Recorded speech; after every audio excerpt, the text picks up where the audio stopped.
Careful. Voorzichtig. Okay. Up, ken up. Hallo. Gumapang. Punta tayo ng lake for today's video, guys. Oo. Walang katao-tao. Oo, marami ngayon kasi nga maganda ang weather. Doon lang tayo malapit sa dad kasi sa playground. Para makalaro tong mga to. Ang daming nagsuswimming today. Joey, handya na mami? Dito. Akin ang Kenneth ay akin na isang paper bag kasi. Ito naman gustong-gusto. Okay lang, akin na. Okay. Okay ka pa dyan. Gusto niya mag-swimming. Ay, hindi naman pala. Hindi naman pala kami mag-swimming. Dapat pala, nagdala na tayo ng dinner. Dala tayong kanin, itlog, tsaka dito na tayo kumain. Meron silang baboat na maliit. Maganda yun. Doon na lang kami guys kasi malapit sa sand nang makalaro sila sa sand. Ito bakbo na kede. Madaming people today. Hindi naman masyadong crowded pala. Akala ko wala nang space. Ang Zoe, hi! Yung chan mo. Dito. Ang bilis ng Zoe natin. Nakaano na nga sa tubig. Kasi nakabili. Kenneth, next time pala magdala tayo ng yung yung gano'n dad? Yung parang hindi may salbabida Yung masakyan na gano'n, no? Maganda para makaano si Zoe sa water. Mababaw lang yung water. Ayan mababaw na lalaki na sa bewang. Daddy, nilayasan ka na. Daddy, nilayasan ka na ng Kenneth. Tuck-in ko yan, anak. Parang may damit pa yan siya dito. Palitan ko kaya, no? Hindi kasi mag-swimming dad. Malamig yung water for sure. Try nga natin, nak. Let's see. Zoe, come on, let's try the water. Kung pwede ikaw mag-swim, kung hindi sobrang lamig. Kasi feeling ko sobrang lamig nito. Yeah, sige. Ayun siya, nag-ano siya doon. Ik denk the water is een beetje koud, Zoe. Malamig na. It's koud. Ik hou van koud. Nee, it's koud. Wala man masyadong nagsuswimming, Nakatambay lang yung mga tao. Yun, may isa. Tambay lang talaga. Ang Ken. Dad, tingnan mo man yung water. Ma-green. Mapangit mag-swimming. I want to swim. But the water is so green, anak. But I love cow. I know you love cow, but it's pang lang siguro ito, recreation na ganyan. Also green. I know you love green. But it's not good for swim. Taas mo yung niya, Dad. Taas mong konti. Kasi kanina medyo lamig-lamig Kaya sige, yan. Sige. You can do that as well, like Kenneth. But only there, okay? Lalalala. Walang takot ang Kenneth.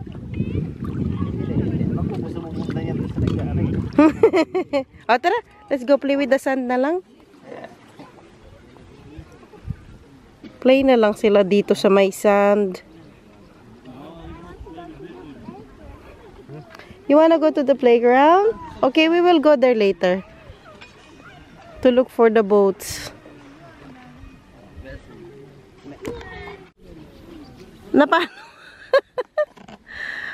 Paano? Lumipat kami, guys. Kanina nandoon kami. Lumipat kami dito. Kasi may dito may playground. Makalaro ang mga bata.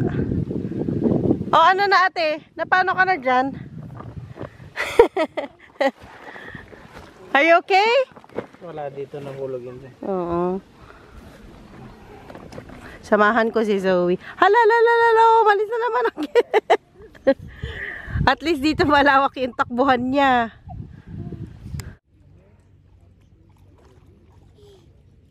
Alang, Kenneth, gustong-gusto sa tubig.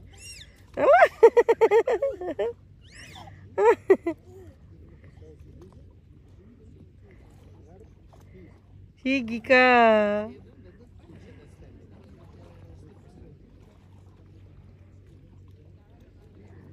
Mas okay may tsinelas. Si tsinelas mo din kaya ang Kendad. Pili nga din eh. Kasi may ano daw, bato-bato. Hindi naman bato yung parang halahalaman lang. Ah, okay.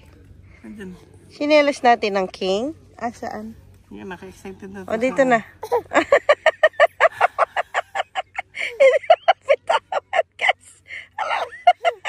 Dapat may ano sila, no, yung shoes pang tubig. Sobrang ano yan. Sa init siguro. Oo. Hugasan na lang natin yung mga bata katapos sa ano. Pero meron naman mga nagsuswimming dito. Mababaw lang siya, no?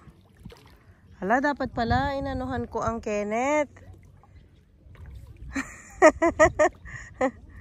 Sige.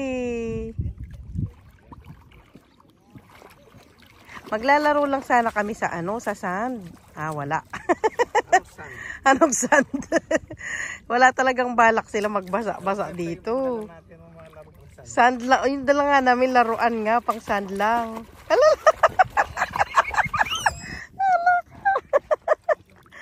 Ay, Kenneth. Uy, ate, wag mo basain si Kenneth. Yung tsinelas na lang nila yung suot nila, oh. Na? Oh! Ayaw na ng ate sa tubig, guys. Nagsawa na siya. What is that? Oh! Uy! Ang batang basa na. Oh. Dire-diretso dad. Oh. Enjoy siya masyado dito. Oh. What? Isa pang anak, dad. Yung isa kasi lumalayas.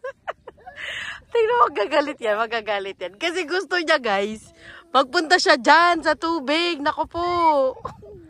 Bigin na ako. Hala, tatakbo na naman yan. Hala, di mabitawan ni daddy. Hala. Ayun, daddy, hindi na siya sa tubig magpunta.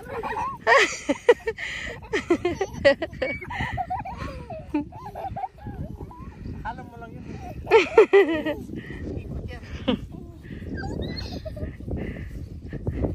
Papayat ka dyan, dad. Ay, ikot pala siya, ha? Sige, alala! Tama yung kanina, mahilain mo lang siya sa likod para di ka mahirapan. Ah, sa bagay. Oink! Ay, nako po.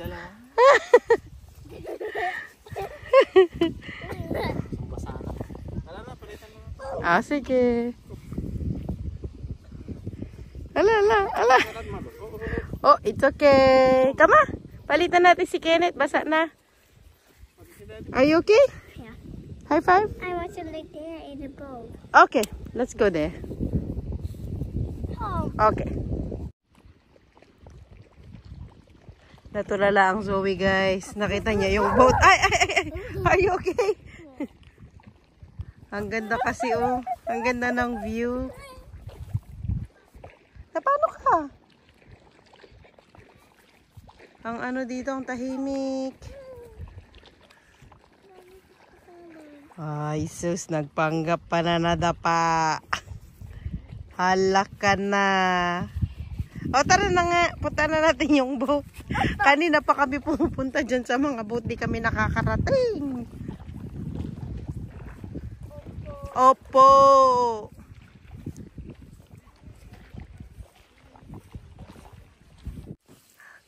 Zoe, these are not ano anak, these are private yata, oh. Para mga private boats ito. Hindi tayo pwedeng pumunta dyan, nak. The magnet one day sa na private boat. See, ya? Dat kan je niet, je kan niet daar gaan. Hindi pwede. Kasi, ano yan sila, private boat. What bedoel private? That means, private, they are owned by private person. Like, they are for personal use. Somebody owns it for personal. You cannot come in there. Then next time, yeah? Gusto niya kasi sumakay talaga ng boat. Na, we can only look from here. We can't go there. Ay, gusto talaga niyang sumakay ng boat. Matagal na niya akong kinukulit dyan na gusto niya mag-boat. Hanap ako ng nakne. Way para makasakay tayo ng boat. Hindi dito. Hindi pwede. Ay. Come on na. Next time, hanap si Mami. Uy. Hindi pwede na. I'm so sorry. Come on. It's okay.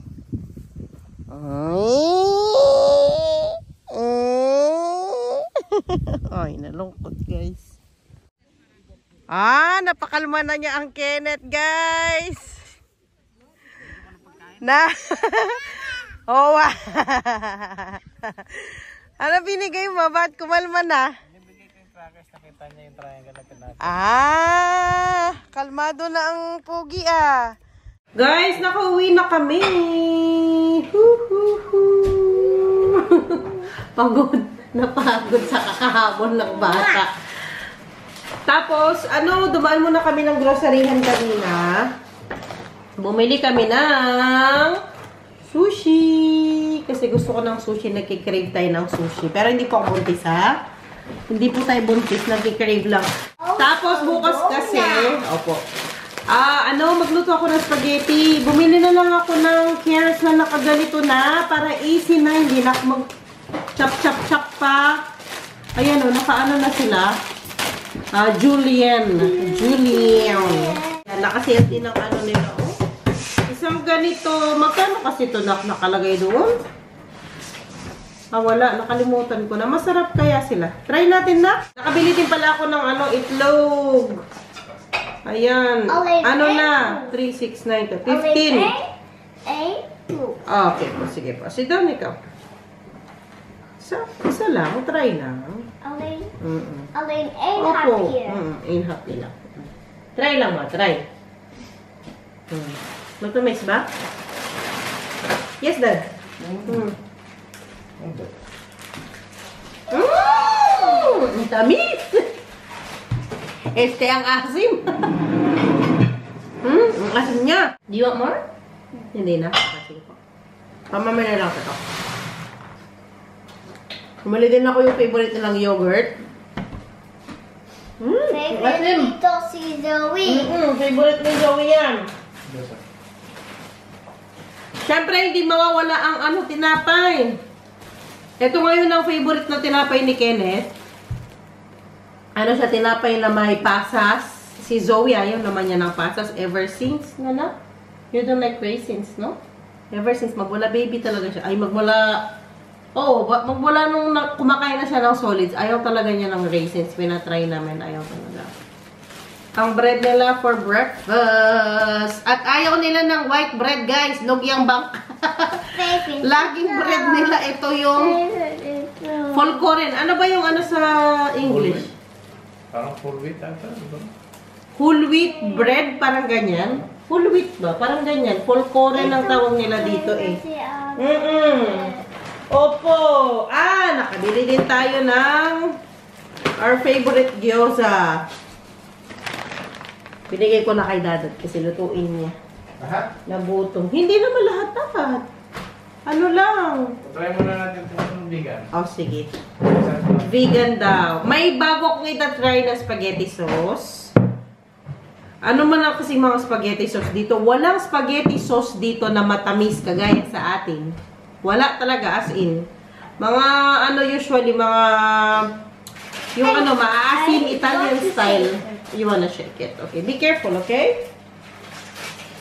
I shake it. Bumili din ako ng sriracha at Kewpie mayo. Ang sarap ng Kewpie. That is spicy. This is ketchup. No, that's not ketchup. That is sriracha.